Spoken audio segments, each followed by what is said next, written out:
Hello everybody and welcome back. Today we are on Unit 4, Lesson number 7, and today we're going to be talking about watersheds. So as always, you should have downloaded your interactive notebook pages for the day, and this is the lesson that goes along with those pages. So let's go ahead and jump right into it. So we're going to watch this video together in class, but obviously if you are rewatching this and you did not attend the Zoom meeting, you're going to need to watch this on your own. But basically it just goes over the basics of what is a watershed. So a watershed is all of the land area whose water drains into a stream system. And this is called, again, the watershed. Or you could also see it as drainage basin. In our very last lesson of this unit, we're going to talk about North Carolina drainage basins, and we're just talking about the watersheds.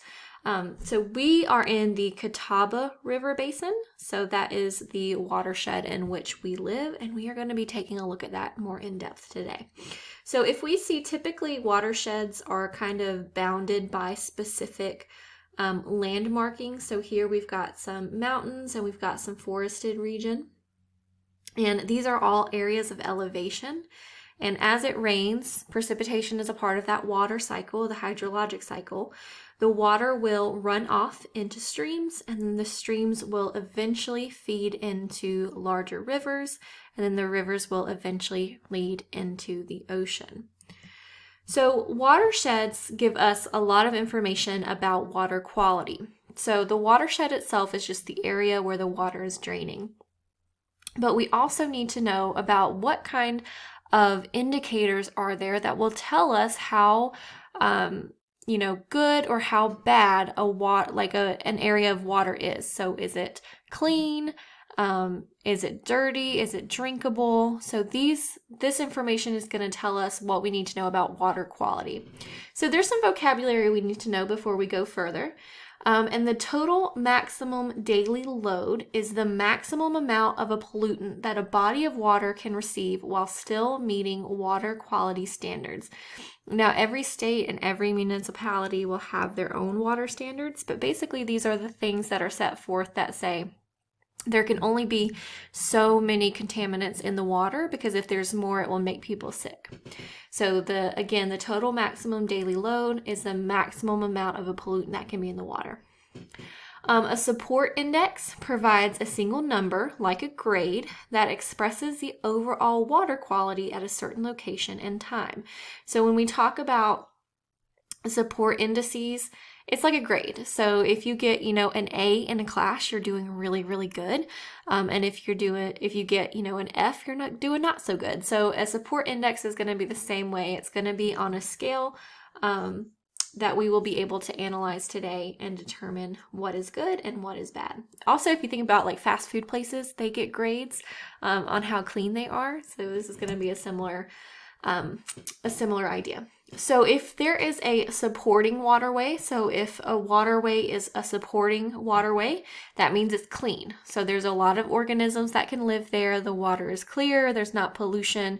This is ideal. So ideally, we want every single waterway to be supporting. That means it can support living organisms. Partially supporting means there's some pollution, so it's not ideal. The waterway isn't totally clean, but it can still partially support organisms. An impaired waterway is when there is a pollutant in the waterway and it exceeds the state's water quality standards, or it lacks diverse aquatic life. So if there's impaired waterways in a watershed, that means it's not clean enough for human consumption and there are some serious issues with it. And finally, a degraded waterway is very heavily polluted, and most organisms can't live there because there's not enough nutrients and there's just not enough of a clean area for these organisms to survive.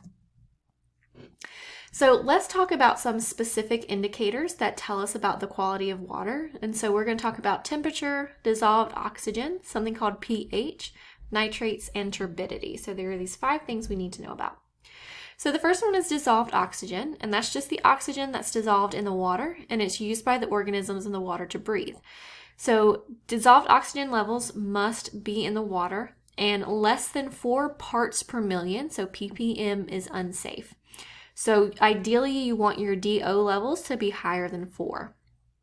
So things that change the amount of dissolved oxygen are waves, rapids, and also raw sewage. Raw sewage can lower dissolved oxygen, as well as fertilizers. Remember, because we've talked about eutrophication before. And what this can do is actually lead to increased temperature and water pollution. So if fish need oxygen to breathe, would you want high dissolved oxygen levels or low? Obviously, we'd want them to be high because the fish need the oxygen. So if there's more dissolved oxygen present when the water is cold, would you want hot water or cold water? You would want cold water because temperature does affect dissolved oxygen, and if there's more oxygen in cold water, you would want cooler water. So cold water is better for the fish. Nitrates are needed by all living things. So if they have too much or too little, it's bad, and it is used as a fertilizer. So nitrates are in fertilizers for crops. So less than 10 ppb is okay. And then causes of changes in nitrate levels can be runoff from fertilizer and runoff from farms and also lawns, because the fertilizers you buy at like Lowe's for your own lawn can also have nitrates in them. So the impact of too many nitrates will be fatal if ingested by infants, and they can cause algae blooms. So this is where algae blooms come from, which will then lead to a decrease in dissolved oxygen. So where are the nitrates usually found? In fertilizer. And what can happen to lakes if they have too many nitrates? They can develop algae blooms. pH is a measure of how many hydrogen ions are needed for all living things. And you will learn more about this in biology and chemistry, but pH just tells us how acidic or how basic something is. So on a pH scale, lower numbers are acidic, so things like lemon, vinegar, and then anything on like above a 7 would be something that's basic, so bleach, ammonia, things like that. So most organisms like to be somewhere in the middle, in the neutral range, and that's going to be around 6.5 to 8.5. So we want the pH of our waterways to be neutral too, because that's what organisms like. But there can be things that will change pH levels, so burning fossil fuels, air pollution, and bad pH, like acidic pH, can actually get into lakes and rivers, and it can kill organisms, because if the water becomes too acidic, then those organisms cannot survive. Temperature can also affect our waterways. So cold water has more dissolved oxygen in it, and it tells us the most about how healthy a body of water is. So if the temperature is too high, that means there's less dissolved oxygen, which means there's less life, which means it's not a very high supporting waterway. So what can cause temperatures to change? Well, thermal pollution, as in making the water too hot because maybe there's factories nearby, runoff from pavement, thermal pollution from factories, also construction that removes trees around a body of water. Deforestation actually leads to a very large increase in temperature because trees provide shade. So if the trees are shading the waterway and preventing the radiation from the sun from reaching them, and then you cut down all the trees, then suddenly those waterways will become warmer. And this can have some serious negative consequences. So we have increases in the rate of photosynthesis because more radiation is reaching the waterways, and increases in diseases and parasites as well. So if temperature increases, what happens to dissolved oxygen? It decreases. And what can make the water hotter? Thermal pollution and cutting down those trees. Turbidity is how cloudy the water is, and a good level is clear. So we want low turbidity. So when you look at a body of water and it's like crystal clear and you can see down to the bottom, that would be the indication that it's clean and that it's good. If we remember in that picture that we looked at a couple days ago of those young boys that were collecting the dirty water, it was very cloudy, and that cloudiness is turbidity. So some causes of turbidity can be construction that causes sediment to run off and go into the river. So sediments are just those, pieces of gravel and silt and sand that can get washed off into our waterways. And it can increase the temperature of the water because the sediment can get warm in the sunlight, which then will lead to an overall increase in the water temperature. And we know that warmer water means less dissolved oxygen, means less organisms.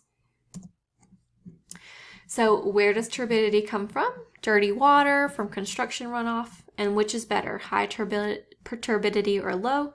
Low turbidity would be ideal. Okay, so again, these are just the indicators of water quality. So when we talk about whether a waterway is supporting or non-supporting, we have to look at the overall temperature, dissolved oxygen, pH, nitrates, and turbidity. So that's all I have for you guys today. If you have any questions, let me know. And if not, I will see you in the next one.